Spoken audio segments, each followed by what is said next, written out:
Welcome to Eat, Train, Live, KainesWay.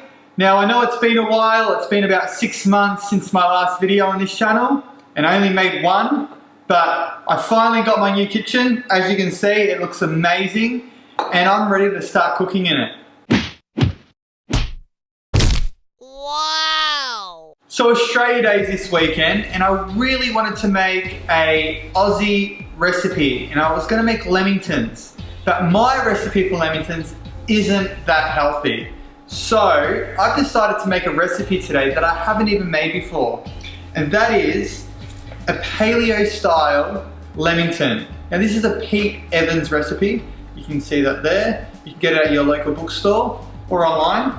So I thought I'd make it together with you. So we're gonna test it and see how it comes out. Now there's great recipes in this book, and I've made a few already, and they are amazing. So this is gonna be a gluten and lactose-free dessert. Now Lamingtons are so Australian, you can't get more Australian than that. So you're gonna need a large mixing bowl, a mixer, and you're gonna need to grease a tray. Now the tray has to be 20 by 30 centimeters. I've only got a 20 by 20, so I'm hoping that this is gonna be okay. So fingers crossed, guys. And preheat your oven on 160 degrees. Grab your large mixing bowl, 200 mils of coconut oil melted, half a cup of honey, pour it in, add 2 vanilla beans. Now, I didn't actually use fresh vanilla bean, I actually got vanilla bean paste. Now it's not different at all, it's basically 1 teaspoon is 1 vanilla bean, so in here I've got 2 teaspoons. I love the smell of vanilla, it smells so good. Okay, once that's all in there, those 3 ingredients, we're gonna whisk it together. Now if you don't have a whisk, use a fork, put a bit of a whisk, put on the side. Just don't get it outside the bowl, guys. I think I have to invest in a whisk if I'm going to keep doing these recipes. Sorry about the angle, guys. I would have showed you what I was actually doing, but I actually lost one of my tripods. So next recipe, I should have a new tripod. You've got to give me a break, guys. It's the first episode back. Okay, once that's all whisked together, we're going to use our electric mixer. So we're going to add in 8 eggs. Now I like to add 1 egg at a time while it's mixing. Or you can crack them all open, but I like to do 1 at a time just to make sure there is no yucky bits in any of the eggs, and then just dip them in. The reason I'm doing it this way as well, if you don't have the mixer on and you're just chucking the eggs in, you'll find that the coconut oil will start to harden again, especially if your eggs are in the fridge, which I hope they are in the fridge, guys. Okay, just get a little scaff and go around it and make sure it gets all the vanilla bean off. Let's really smell that vanilla bean. It smells amazing, guys. Amazing. Now you want to beat it until it's thick and foamy, which it's nearly at that stage. So normally it would take about 5 minutes. Okay, that looks about done. Guys, I really need to update my mixer. As you can tell, this is about 15 years old. Maybe even 20, actually. I think it's 20. Makes me feel old, guys, because I remember getting this. Okay, so it's actually got a bit of foam happening there, so that's perfect. That's how we want it. So next we're going to sift in our flour. Now we're using tapioca flour. I think it's called tapioca. That's how I say it anyway. I'm a bit dyslexic, guys. We're putting in 1 cup, which is 125 grams. Make sure you sift it, guys, because you don't want any lumps. Also as well, sift in your baking powder. Now we're using 2 teaspoons. Next you're going to add in AlmondMeall. We're using 1 3/4 cups, which is 180 grams if I'm correct.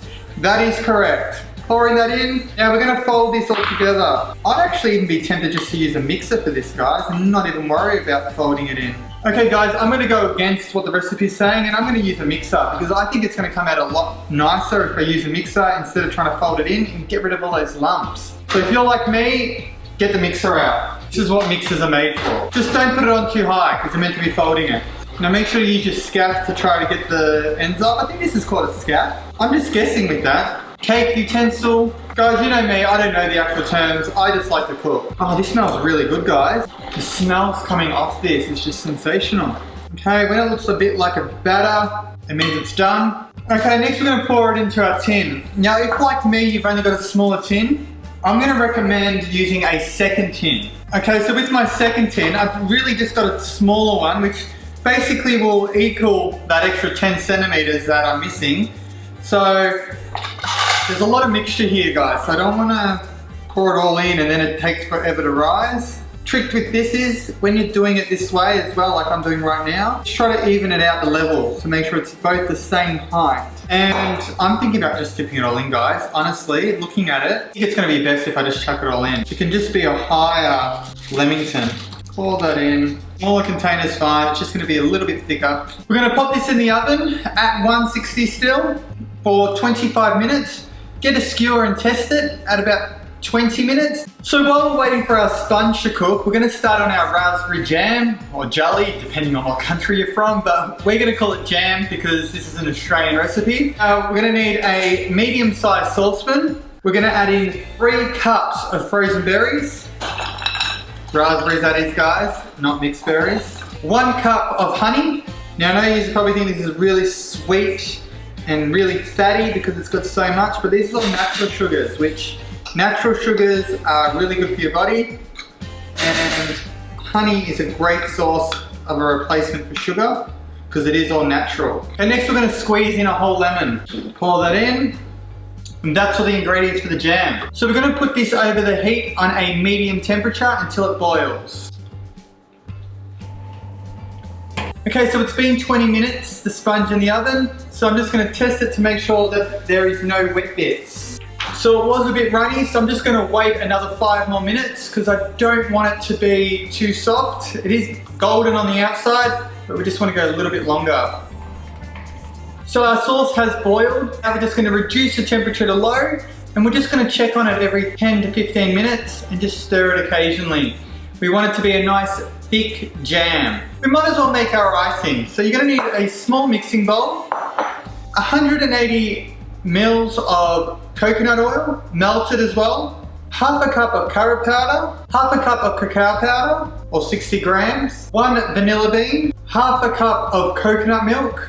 Now I'm actually using coconut almond milk only because I prefer it and I like a bit of almond taste in it. 4 tablespoons of honey, and we're just going to mix it all in. Grab your scraper or your scalp. I honestly don't remember what it's called. If you know what it's called, can you please leave it in the comments down below. And there you have it, guys, a nice chocolate, as you can see there. So our sponge is finally done. It's nice and golden. Now we're just gonna let it cool down so then we can put the filling in. We're still waiting on our raspberries to finish cooking, but this looks like it's gonna be really good, guys. It bounces back, which is what we want. Once your raspberries are done, remove from the heat and get a strainer and just strain out all the grit that might be in it. So I've let the sponge cool for 2 hours. I've also put the jam in the fridge for 2 hours, and the chocolate is just amazing, guys. I love this chocolate. What we're gonna do next is we're gonna cut it in half. I'm just gonna spread some of the jam over the top. You only wanna put the jam on one side. Go right to the very ends, guys. Okay, once you've put enough jam on, then what we're gonna do is we're gonna cut that into 3 sections. So we should get about 9 out of this. Next, we're gonna do our chocolate. Now you can either dip it in there or you can basically just spread it around. Maybe just dip it and then get a knife.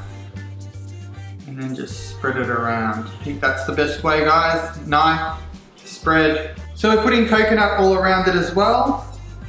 These are looking so good. Now if you find these lemons are too big, cut them in half. You can have them a lot smaller, but nothing beats a big Lamington, to be honest. You can either put these in the fridge. I wouldn't put them in there for too long because you don't want them to go hard when you're having them.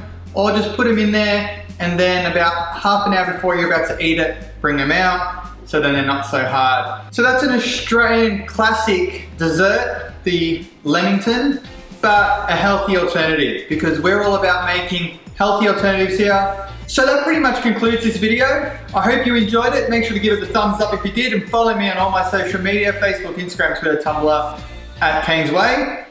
And check out my main channel as well and subscribe, guys. That always helps. If you want to see more videos, let me know what you want me to cook or an alternative, healthier version of something that's bad for you that you want me to cook, and I will do that. So remember, guys, to eat right, train hard, and live life KainesWay. Honestly, it doesn't taste that much different to a normal Lamington. That's really good. I really enjoy that. That's really good.